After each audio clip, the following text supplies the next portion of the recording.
Hello and welcome to my YouTube channel Learn English with Gyan Prakash. Today we will discuss past perfect tense. So let's start now.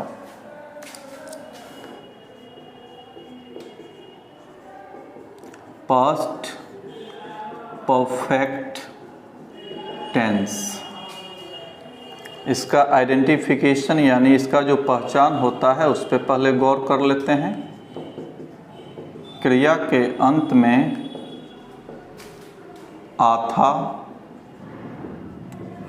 इथी, एथे अथवा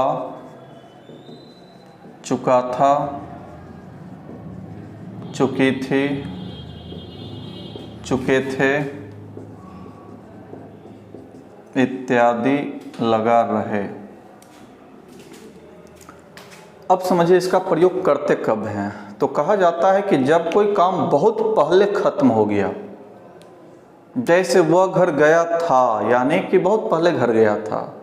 मैं आम खाया था यानी खाए हुए बहुत टाइम हो गया। तुम घर जा चुके थे यानी कि घर जाने का काम बहुत पहले खत्म हो चुका था। तो जब भी कोई काम बहुत पहले खत्म हो चुका होता है तो उसके लिए हम लोग पास्ट परफेक्ट टेंस का प्रयोग करते हैं। एक बेसिक डिफरेंस मैं बताता हूँ। जब आप कहते हैं कि वह घर गया है तो ये प्रेजेंट परफेक्ट टेंस है, और प्रेजेंट परफेक्ट टेंस का प्रयोग हम तब करते हैं जब काम अभी अभी खत्म हुआ है।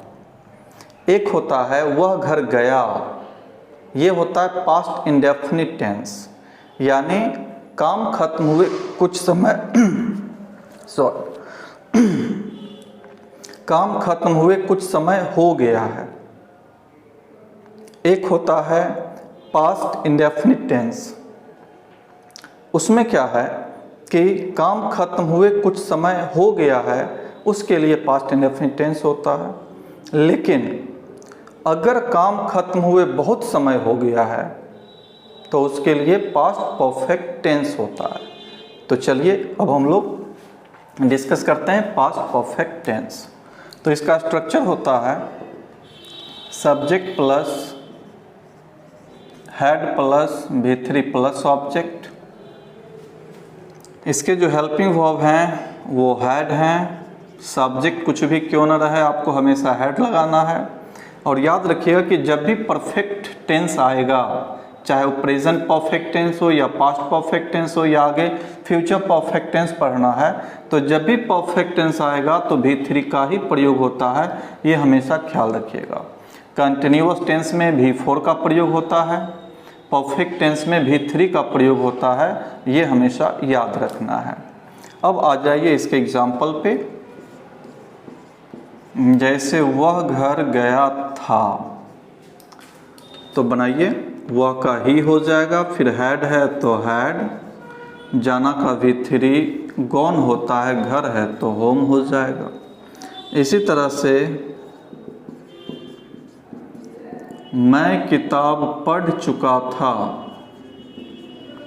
मैं का आई, फिर हेल्पिंग वर्ब लगाना है तो हैड, पढ़ना का V3 रेड होता है। याद रखिएगा रीड रेड रेड स्पेलिंग तीनों का सेम होता है लेकिन उच्चारण बदल जाते हैं। रीड V1 होता है, V2 को रेड पढ़ते हैं लेकिन स्पेलिंग सेम होता है, V3 को भी रेड पढ़ते हैं लेकिन उच्चारण सेम होता है। तो I had read a book. इस तरीके से ये इसके एग्जाम्पल्स हुए, लेकिन अभी इसका देखना बाकी है।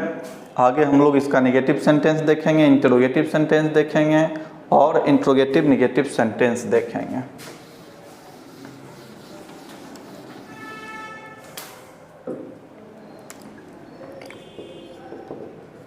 नंबर ए,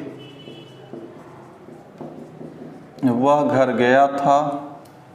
तो चलिए बनाइए इसको। वह है तो ही हो जाएगा, फिर हैड लगता है हेल्पिंग वर्ब तो हैड हो जाएगा, फिर जाना का V3 गॉन होता है तो गॉन, घर है तो होम, यानी आपका ये बन गया ही हैड गॉन होम। आ जाइए नंबर बी में, इसका निगेटिव करेंगे तो होगा वह घर नहीं गया था,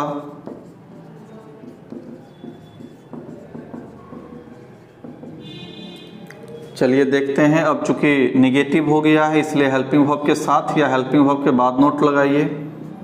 तो he had not gone home. आप चाहें तो इसे हैडंट भी कर सकते थे, हैड नोट को मिला के हैडंट बनता है। नंबर सी, अब क्वेश्चन की शुरुआत होगी क्या लगाकर, तो क्या वह घर गया था।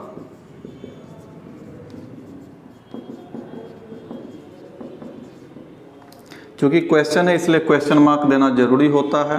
अब चूंकि हेल्पिंग वर्ब से शुरुआत हो रही है, इस यानी कि क्या से शुरुआत हो रही है, इसलिए आपका जो सेंटेंस अब होगा वो हेल्पिंग वर्ब से स्टार्ट हो जाएगा।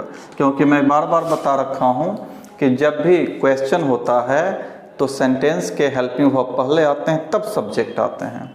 इसलिए हैड पहले आएगा, उसके बाद सब्जेक्ट ही आएगा, फिर जाना का भी थ्री गॉन हो जाएगा, फिर घर है तो होम हो जाएगा। फिर नंबर डी में आ जाइए, इसका निगेटिव बनाएंगे। निगेटिव बनाने के लिए क्या करना है कि या तो हेल्पिंग वर्ब के साथ नोट लगाएंगे तो हैडंट हो जाएगा, या सब्जेक्ट के ठीक बाद लगाएंगे। तो पहले हिंदी लिख लीजिए, क्या वह घर नहीं गया था, ये निगेटिव हो जाएगा इसका।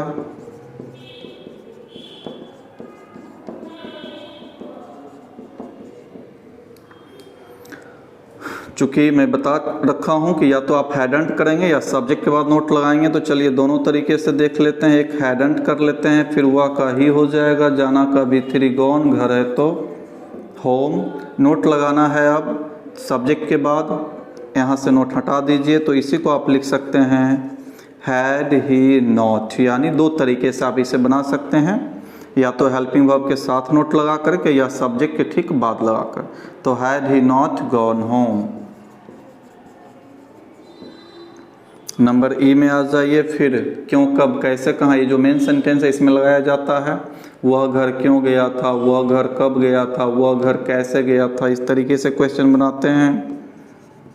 तो वह घर क्यों गया था, तो मैं पहले बता रखा हूँ कि यदि क्वेश्चन में क्यों कब कैसे कहाँ रहे तो उसकी प्रधानता होती है और सबसे पहले उसी को लिखते हैं।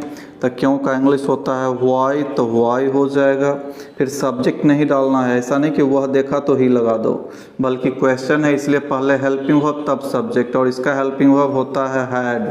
तो व्हाई हैड ही, फिर गॉन होम। नंबर एफ में आ जाइए, इसका फिर निगेटिव बनाएंगे। तो वह घर क्यों नहीं गया था, ये इसका निगेटिव हो जाएगा।